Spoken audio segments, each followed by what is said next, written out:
ఈరోజు మేము చేసే రకంగా చూపిస్తాం చూడండి. తాలింపు చేసిన స్టవ్ మీద కళాయి పెట్టి నూనె పోసి కొంచెం జీలకర్ర, కొంచెం పచ్చిమిర్చి, ఉల్లిపాయలు వేసిన అవి మగ్గుతున్నాయి. ఇది చూడండి, ఇది కలిపి పెడతా. అల్లం పేస్ట్ వేసిన, 1 స్పూనున్నర అల్లం పేస్ట్, జీలకర్ర మెంతుల పొడి 1/2 స్పూను,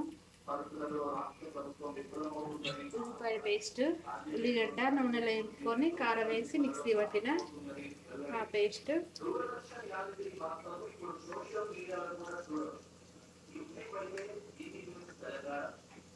కొంచెం పసుపు వేసుకోవాలి, చిటికెడు పసుపు,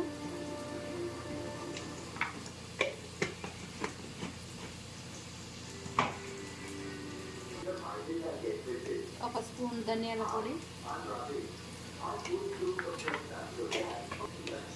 ఒక 2 టేబుల్ స్పూన్లు ఉల్లిపాయ పేస్ట్ లా కలిపిన 1 స్పూన్ వేసుకుంటున్నా. మీరు తగినంత వేసుకోండి. 2 స్పూన్ల ఉప్పు,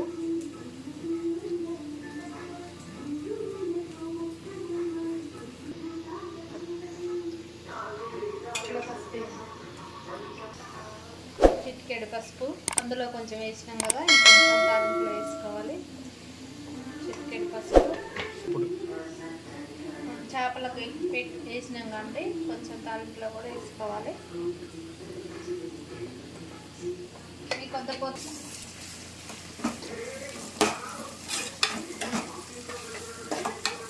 నేనైతే తాలింపులో కూడా వేసిన, మీ కొద్దిపోతే స్కిప్ చేసేయండి.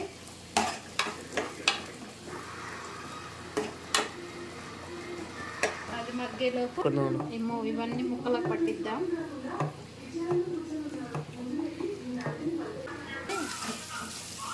చేప ముక్కలు వేసుకుంటే ఇందులో ముక్కలు వేస్తున్నాం. ఇవి ఇలా వేసుకొని ఒక 2 మినిట్స్ అయినాక తిప్పేసుకొని పులుసు పోసుకోవడమే.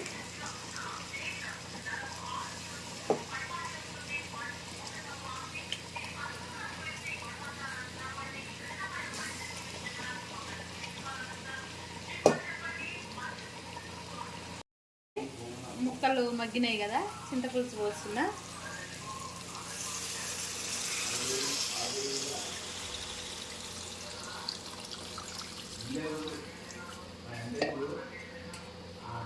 ఇప్పుడు ఒక్కసారి కలబెట్టుకోవాలండి. ఇంకా ఊరికే కలబెట్టద్దు, ముక్క చితుకుతుంది. ఏ ముక్క ఆ ముక్క ఉంటే బాగుంటుంది. ఉప్పు కారం చూసి కొంచెం పులుసు దగ్గరకు వచ్చిందా కొంచెం దింపేయడమండి. నా స్టైల్లో ఇట్లా చేశానండి. మీరు ఎట్లా చేసిరో కామెంట్ పెట్టండి. చేపల పులుసు ఇట్లా దగ్గరకు వచ్చినాక మగ్గించుకొని కొత్తిమీర మసాలా పొడి వేసుకొని స్టవ్ ఆఫ్ చేయాలి. అంతే, చేపల పులుసు రెడీ. మీరు ఎట్లా చేస్తారో కామెంట్ చేయండి.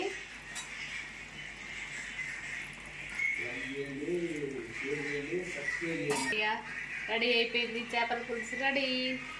స్టవ్ ఆఫ్ చేసుకోవడమే, కొత్తిమీర వేసినాక స్టవ్ ఆఫ్ చేసుకోవడమే, అంతే.